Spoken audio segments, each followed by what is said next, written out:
ห้องนี่ห้องบ่หัวแจ้งอีกเอาเนี่ยทุกคนธรรมศาสตร์บรรยากาศนายามค่ำคืนที่บ้านเฮาเนาะเดี๋ยวจะพาทุกคนไปเบิ่งน้ำเสียงสติกกันไม่ค่อยจะไปเบิ่งโทรทัศน์เด้ไปเนี่ยไปเอาส่งไปเนี่ยไปเรื่องนึงกับมันเบิ่งโทรทัศน์กับสติกเป็นนอนปะเฮาเหลือเนื้อนั่นน่ะที่นอนเว้นก็คือกันก่อนนะไอ้ยังสักจึกอาบน้ำตัวจะนอนปะเฮามันยังสติกเปิดโทรทัศน์ทันบ่นอนแล้วเอาสั่งเปิดตีดีไปเบิ่งโทรทัศน์ไปเบิ่งน้ำนึงไปเบิ่งโทรทัศน์นำไปก็ไปแล้วเว้ยลงรับเร็วรับเอาเองไปทึกยาเทื่อยามมื้ออื่นแม่แต่บ่อนมันหนักก็มึง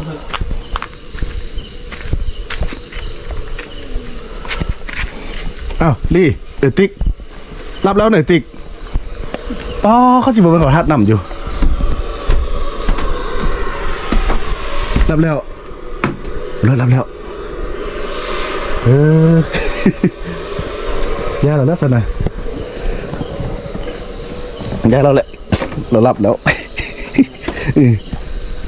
รับเว้นโอ้ยังมืดเถอะเห็นยังเลยเรารับแล้วย่าเราเยอะเอาบนรถหลับติ๊กหามาเสียมันได้เป็นเสียบ่สติ๊กนะไปว่าไปได้เป็นอะไรกัดเฮ็ดไปสมัยนี่ลูกดิดูมันอยู่นะแม่ก็เป็นไปทอดง้ามันไปลกกันสลีที่มันตัวแม่นไปแกงนาสลีเนี่ยเราอันบุญรอดนะไปยกลกสลีนี่มันทำอีป้ายมันบล็อกแต่มันป้ายมันเป็นยับติดเย็บเลยว่าแม่มันมือถึงนิดน้ำแม่มัน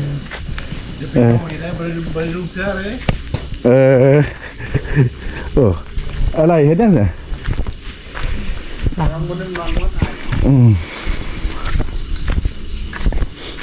นั่นแต่เสียงานโบนั่นเป็นอะไรมันโบไว้มันแปลกมันเป็นไอเลี้ยงเสียงานแต่มันโบเทียมหน้าซาเด้เนาะแต่กะยาพอเดี๋ยวแต่งยูหัวกินใส่กันเอาเราอยู่ข้างล่างเอาโอ้เมียจะทำไรเนี่ยไปสลีมันอยู่เนาะไหวอยู่เนาะพวกซาโคเมียเนี่ยโอ้ตาละ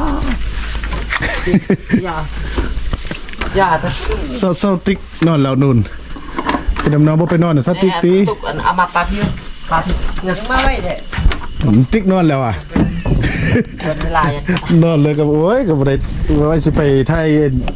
รีวิวอันโทรทัศน์เพิ่นเบิ่งนิดนึงวะนี่จะไปนอนแล้วเบิ่ง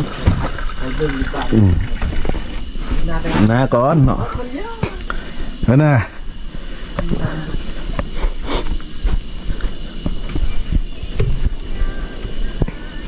โอ้ไอ้ขูดเห็นยังวะเนี่ยให้มานอนนำไอ้ส่งสับส่งคนเถอะซับน้ำเบิ่งนกเบิ่งยังตลกไอ้ว่าชินอนนำไอ้ขูดบริโนอนสุดอะบรรณาก็ได้คนเนาะไปมาคนเดียวกันอันนี้ไอ้นอนอยู่คนละไอ้บอลไอ้นุ่นไอ้ขูดแปลงให้ดิดักเนี่ยพอเสียเพิ่นแก้วทั้งละแต่ว่าบริโนอนนี่เท่านี่โอ้ดูเลยเพราะจันนี่เป็นสุดใดเข็นได้นอนกลางมุงแล้วเนาะ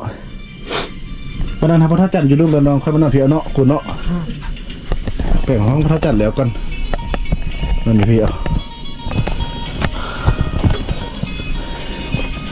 ตัวช่วงจะบ่มีโทรศัพท์เท่าไหร่บ่มีเนี่ยเพิ่งไอ้คุยไปก่อนเพิ่งโทรทัศน์เอาโทรทัศน์ก็บ่มักเบิ่งเลยเบิ่งเธอกับเบิ่งอันเบิ่งตลอดคิดไปอย่างไรนี่นะเบิ่งคันนึงเบิ่งแล้วไปเฮ็ดเวียกนำมาเบิ่งไล่กันบ่ได้เบิ่งไล่มันติด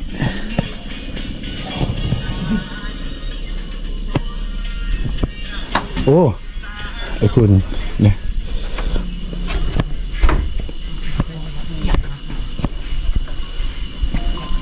เรียบร้อยบ่สักเช็คอัพน้ำเรียบร้อยโอ้วันนี้เฮามานอนฝากนี่ได้มื้อนี้นะ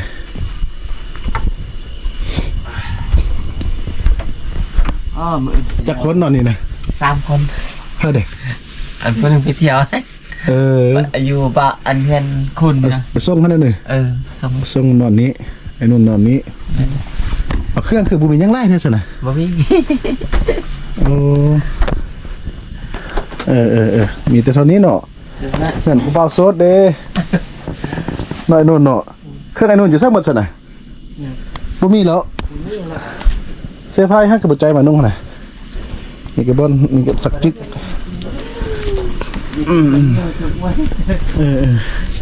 บ่ได้ไปใจเบิ่ง มันได้กระปุกใจเบิ่งได้เอามาใส่ใจเอามาอ่านใส่